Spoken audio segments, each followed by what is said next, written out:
everyone, and welcome to the next episode of Coming Soon Movie News with Nicholson. I'm your host, and on this show we're going to be breaking down all of the day's movie news and kind of giving a little bit of background into what it all means for the production in general, such as casting decisions, trailer releases, director announcements, things like that. So, I have to start off by saying that I do apologize for not having an episode up yesterday. I did run into some technical difficulties, but I did get them fixed, and so now we're back up, and I'm going to be covering everything that I meant to yesterday, as well as all the topics for today. So, without any further ado, let's get started. And the first order of business today is going to be that Warner Brothers and Legendary have actually released a new trailer for their remake of Godzilla. Now, a lot of people were anticipating with this trailer that they were actually going to give the full reveal of the monster, that they were actually going to showcase him at the end of the trailer or maybe even somewhere in the middle. They still haven't done that. They gave a little bit better of a look at the monster in this one. You get to see more of an upfront shot of him, but it's still a little bit off in the distance. But the main thing about this trailer was it really gave a sense of the world and scope that they're going for, the magnitude of this destruction.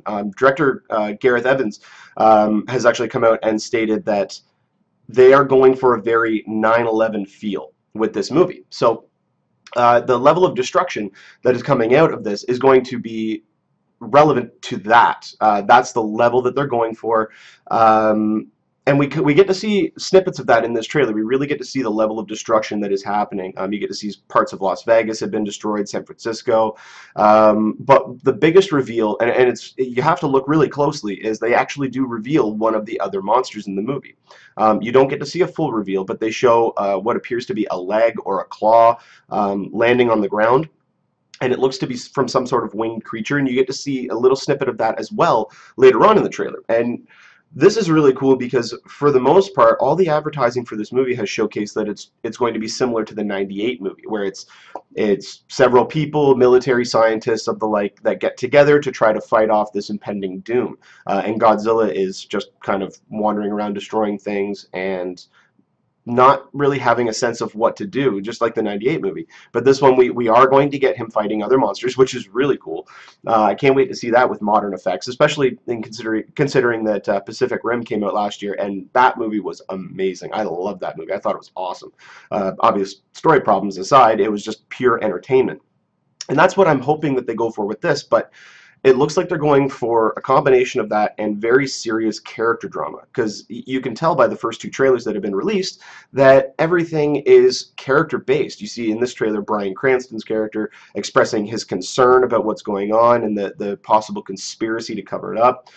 Ken Watanabe coming out and saying that in 1954 the nuclear tests that were done in the Pacific were not actually tests. They were attempting to kill this creature which had arisen through the ocean, or whatever the case may be. They still haven't announced how he was created, so we don't know exactly if they're going to go the same route as the original, where he was created because of nuclear testing, or if this is some sort of alien creature which has come to Earth. We really don't know that yet, but based on everything we're seeing so far, this movie is going to be awesome. Looking at the production design, the way the shots are running, the character elements in the trailer so far, everything seems to be the Godzilla movie that most people who are looking forward to a Godzilla movie have been waiting for. So we got a few more months till it releases. It releases in the middle of May. So hopefully we're going to get another trailer before this movie comes out so that we get a reveal, not only the monster, but see what other creatures he is going to be fighting, and give people a sense that it's not just going to be Godzilla stomping his way through a city. It's actually going to be him battling other creatures, and the level of action that will come along with that. So hopefully we're going to get a new trailer soon. But this one is enough to suffice until the release, if they don't end up releasing one. I thought this trailer was awesome. I was hoping for a reveal, but they're keeping it pretty close to the chest, which is good on them. They're not giving away too much, like Spider-Man. So hopefully we're going to see another trailer soon, but if not, the movie's only coming out in just over 2 months, so it's not that far away. Next topic today. They've just announced the new headlining cast of the Point Break remake. Anyone who's not familiar with Point Break, is a movie that came out in 1991, and it starred Keanu Reeves and Patrick Swayze. Keanu Reeves starred as an FBI agent who infiltrated what appeared to be a surfer gang that were also bank robbers who were known as the ex-presidents. Patrick Swayze led them, but they were kind of extreme sports enthusiasts. So Johnny Utah, who was the character that Keanu Reeves played, was brought in to infiltrate this gang and try to bring them down. But over the course of the movie, he actually starts to see their side of everything, see their lifestyle, and starts to actually help them out. And through the progression of the movie, things kind of go down a different path. They've already kind of done a pseudo remake of that with the original Fast and the Furious. It followed very similar plot points. But with this one coming out, I don't really know how I feel about it. There's so many other movies that could be remade other than Point Break. I mean, Point Break still holds up. There was no special effects in the movie. So there was nothing that seemed out of place. All the character motivations and things like that all came through very naturally. It was directed by Catherine Bigelow, who went on to direct things like The Hurt Locker, and she just did I can't think of it, Zero Dark 30. So she's gone on to become a very eclectic director. So remaking one of her films, which on its own was already a very well done film. It's got more of a cult status now. A lot of people are starting to retouch on it, but they cast a man named Luke Bracey to play Johnny Utah, the role originally played by Keanu Reeves. And he's relatively unknown. He's an actor from Australia who hasn't really done a lot. He's got a lot of movies that are coming out. He hasn't done a lot that's already been released, but he's got about 5 or 6 projects that are still yet to be released. So he was in the new G.I. Joe movie, G.I. Joe Retaliation, but he played the Cobra Commander, so he had a mask on through the entire thing. You couldn't really tell his level of acting. So it's going to be interesting to see how he does this role. The one point of casting that I'm really excited about, though, is Gerard Butler has been brought on to play the role of Bodhi, who was played originally by Patrick Swayze. I don't know too many other actors out there who could do that role. He's already done kind of a surfer movie. He did one. I can't even remember the name of it, but he's already done a movie based in the surfing world. So depending on if they keep the surfing angle or if they go more to just extreme sports, which is the rumor that we're hearing, it'll be interesting to see how he plays it. But looking at this cast, the director, his name is Erickson Core. There aren't too many projects that he's done in the past, so this movie, I don't see the reasoning behind it. There's not a real reason to do it outside of just, hey, we have this property, why don't we just try to get some more money out of it? So I hope this one ends up turning out all right, but so far I'm not really convinced. So we're going to have some time to wait and see, but hopefully this movie does come out. The next topic is Jeffrey Katzenberg, the animation CEO at DreamWorks Animation, has come out and stated that they do have plans to do another Shrek film. There's no time frame, they're just kind of saying we plan on doing another one. They just don't know when. They don't know if it's going to be another holiday special like they've done in the past, or if it's going to be a full-fledged movie. But I would bet, based on like the Shrek series so far has made almost $3 billion worldwide. That's enough of a reason right there to go ahead and do another project. Even if it weren't to make, I mean, the reason they haven't done one so far, a fifth one, is because number 4 made about $200 million less than its predecessors at the worldwide box office. And that's something that studios don't like to see. They don't like to see a decline in ticket sales. So he came out and stated that it's best to let it rest, to let it give itself its own course, and then revisit it later on. So they are looking into possibly doing another one. It's going to be several years down the line, because once they announce it, it then takes them 3-4 years to actually do it. So at this point, I don't see it happening before 2020. Luckily, it's only voice work, so you don't have to worry about the actors aging or anything like that. So it'll be interesting to see if they do go ahead with this. I'm a fan of the Shrek series. Didn't really care for the fourth one all that much. I loved the second one. The amount of pop culture references in that movie alone are unbelievable. It's so funny. So it'll be interesting to see if they can recapture that magic and come back and do another one. That would be really great. So hopefully they can pull out all the stops and get a really good movie coming out within the next 5-6 years. I don't see it coming before then, but maybe after 5 or 6 years it'll be good to go. Speaking of comedies, they've actually announced that Amanda Seyfried is actually cast in Ted 2. She's going to be replacing Mila Kunis in another female lead role. It is stated that Mila Kunis most likely will, if she does appear, it'll be in a very minor role, most likely at the beginning during a breakup segment of some kind, and then sieging into Amanda Seyfried being the new romantic lead. Most likely a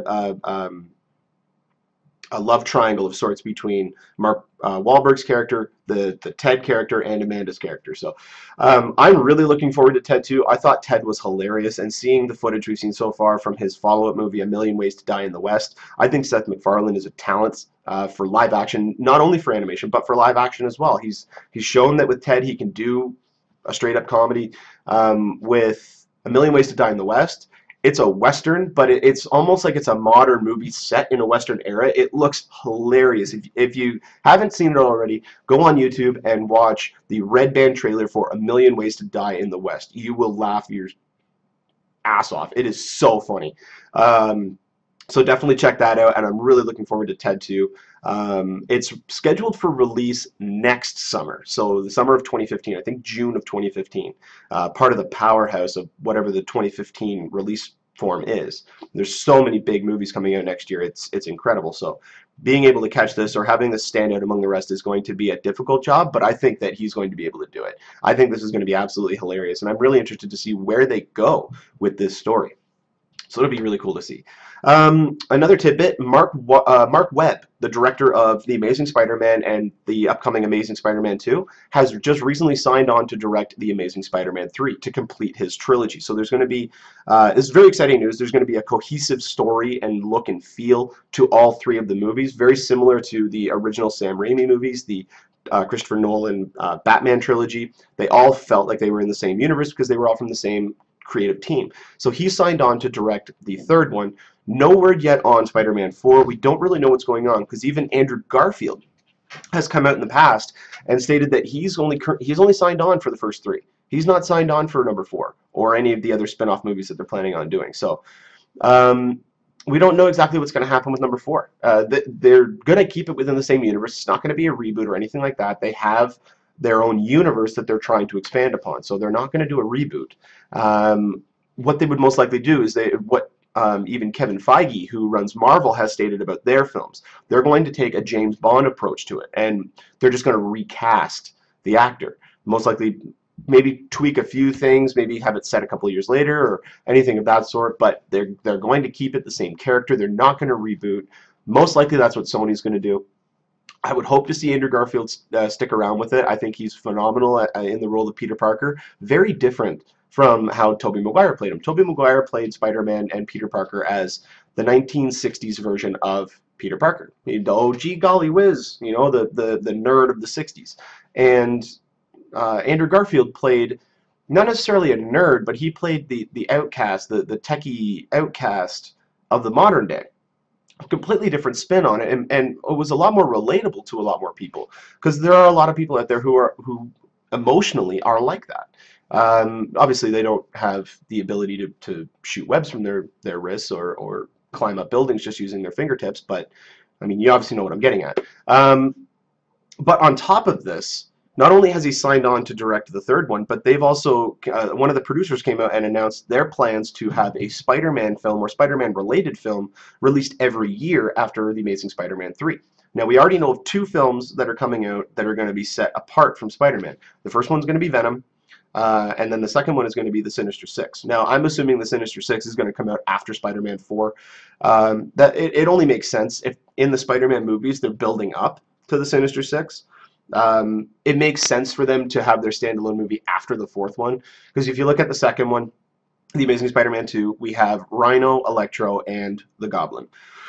They've also revealed the one little clip of Dr. Octopus's tentacles and the Vulture's wings. So, I mean, we're pretty sure that those are 2 more confirmed members of the Sinister Six. So if they, in Spider-Man 3 or even Spider-Man 4, reveal the final member, then it would lead into the Sinister Six movie. And also, Drew Goddard, who is signed on to write and possibly direct the Sinister Six movie, is currently developing the Daredevil's TV series for Netflix.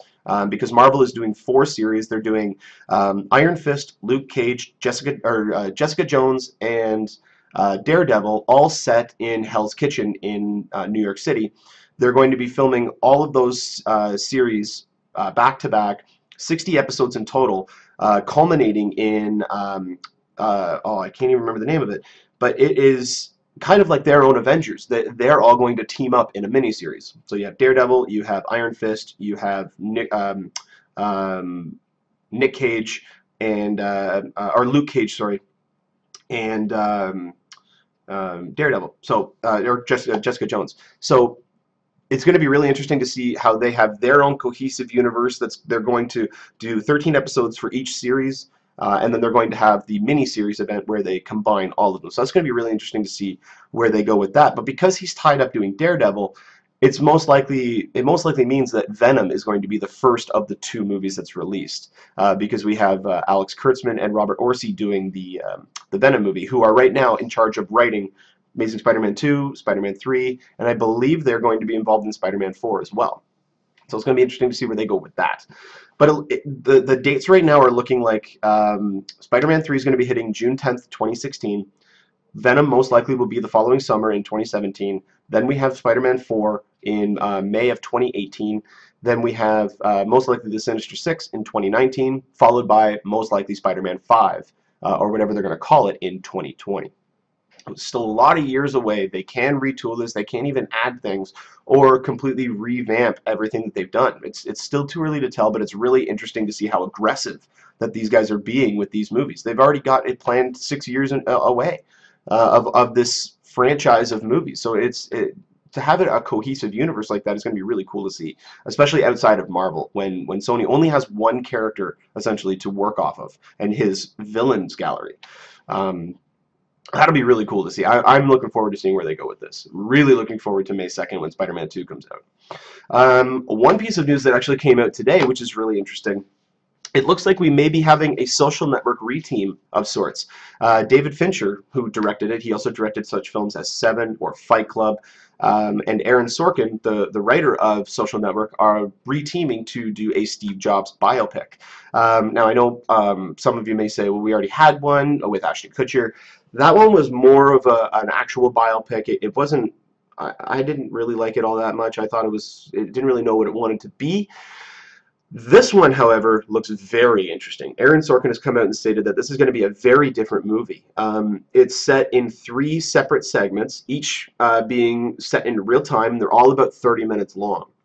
They're all going to be set at event launches. So it's really seeing how the man was before these events and seeing his level of control, seeing his motivations, all that kind of stuff, but in real time, which means that if it's a half-an-hour segment, it's actually going to be a half an hour on screen. It's not going to be, there's not going to be any time cuts where you see somebody say, I got to go to LA, and then the next scene they're getting off the plane.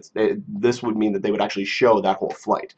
So it's going to be interesting to see what they do, but the first segment is going to be set at the launch of the original Mac. The second one is going to be at the launch of the Next, which was when I believe that Steve Jobs, this was after he had left the company. And then the third and final one is going to be at the release of the first iPod. I think this is a great decision. David Fincher and Aaron Sorkin, I mean, both went on to make one of the best films of that year. Probably one of the most culturally relevant movies that have ever come out, especially in the last decade. It came out right at the right time for that type of a movie.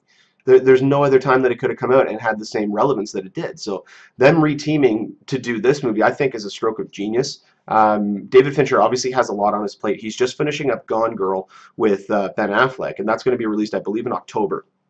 So this movie wouldn't even start until at least then, which means probably wouldn't see it until Christmas at time of 2015 at the earliest. But he's got a couple other projects that he wants to get off the ground.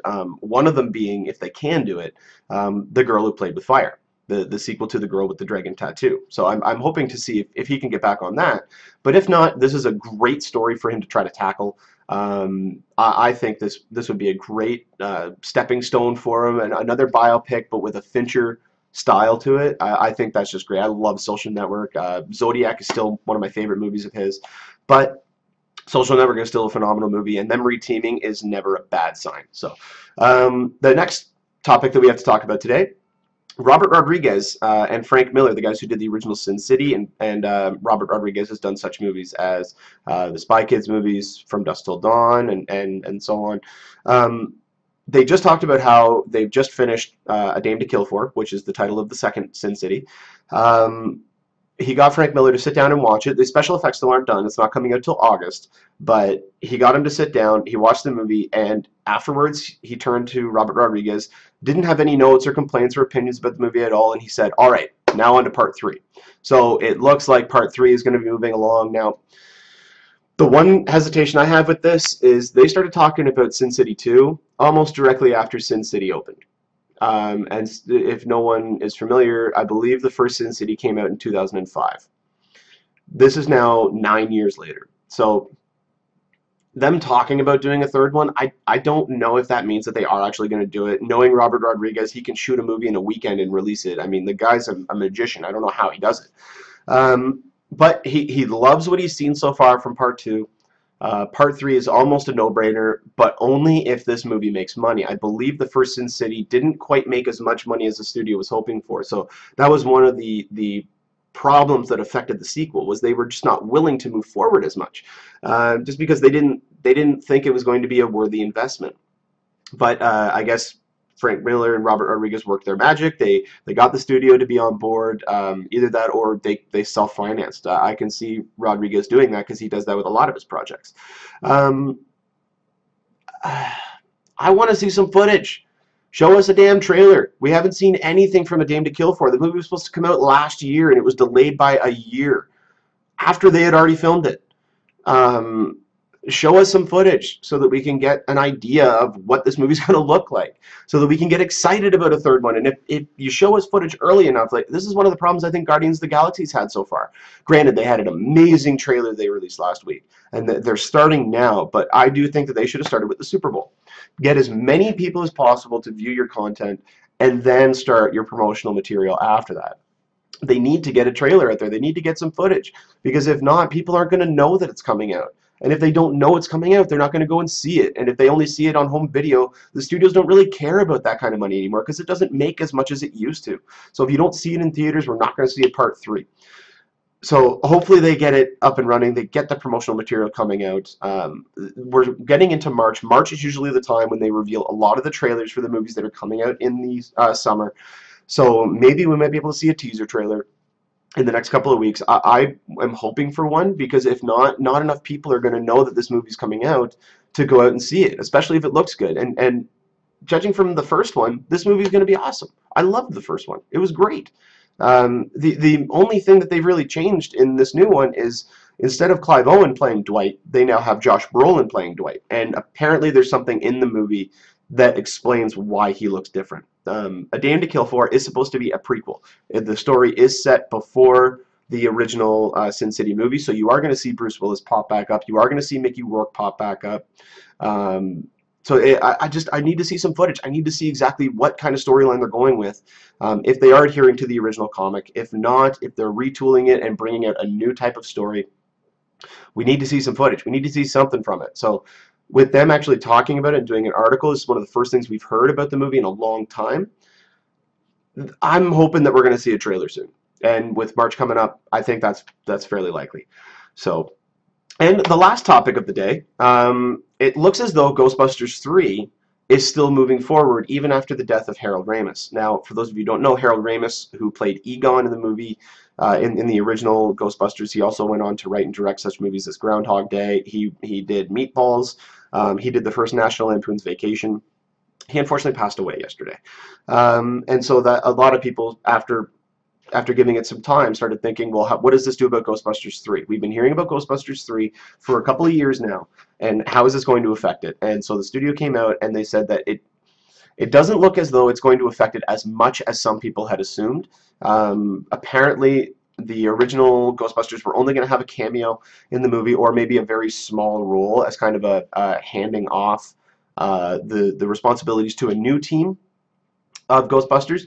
So the only thing that's confirmed is that it is happening, and Ivan Reitman, who directed the first two, is coming back to direct. Outside of that, we really don't have any concrete evidence. Dan Aykroyd comes out every few months and just starts talking about how they've got a new script, or they got a new idea, or Bill Murray's in the movie and then Bill Murray's not in the movie. I don't know where this is going to go. The death of Harold Ramis may be enough to push the movie into production to try to honor him, to do an in memory too.